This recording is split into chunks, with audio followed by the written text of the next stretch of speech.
নমস্কার বন্ধুরা, Molly's kitchen থেকে সবাইকে স্বাগত। আজকে যে রেসিপিটা বানাতে চলেছি সেটি হলো মিষ্টি কুমড়ো ডাঁটা রান্না করব। এটা মুসুরির ডাল বাটা দিয়ে রান্না করব, খেতে কিন্তু দারুণ লাগে। কুমড়ো ডাঁটাগুলোকে আমি ভালো করে কেটে বেছে ধুয়ে নিয়েছি, আর এদিকে মুসুরির ডালটা ভিজিয়ে রেখেছি।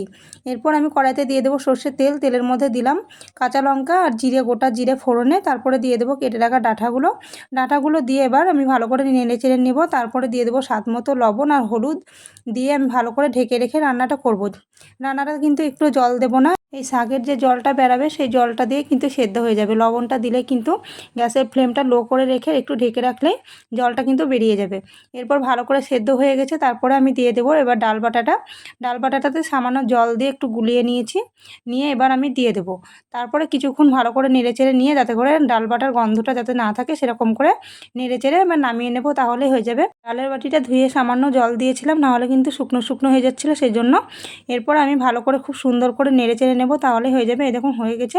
আশা করি ভিডিওটা ভালো লেগেছে। ভালো লাগলে লাইক, কমেন্ট, শেয়ার। যারা ফেসবুক থেকে দেখছেন পেজটা ফলো করবেন, যারা ইউটিউব থেকে দেখছেন চ্যানেলটি সাবস্ক্রাইব করবেন, এই অনুরোধ রইল। দেখা হচ্ছে পরের ভিডিওতে।